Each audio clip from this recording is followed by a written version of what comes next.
ఇంకెప్పుడు పనులు నేర్చుకుంటావు? నీకు అన్ని పనులు కొట్టి నేర్పించాల్సి వస్తుంది సిగ్గు లేకుండా. అయినా మళ్ళీ ఇక్కడనే ఉంటావు. వెళ్ళిపో ఇక్కడ నుండి.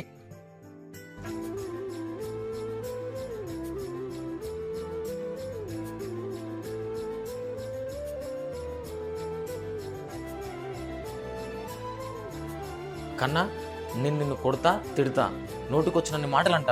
అయినా నువ్వు నన్ను ఎందుకు వదిలిపోవు? ఎవరికైతే ఇల్లు వాళ్ళని చూసుకోవడానికి అందరు ఉంటారో వాళ్ళు వదిలేసి వెళ్ళిపోతారు. కానీ ఎప్పుడైతే నీకోసం నా అనుకునే వాళ్ళని అందరినీ వదిలేసి వచ్చానో అప్పుడే నేను అన్నీ కోల్పోయినా, ఎవరు లేని అనాథనైనా. ఇప్పుడు నువ్వు నన్ను కొట్టినా తిట్టినా ఒక అనాథలా పడుండాల్సిందే. చివరి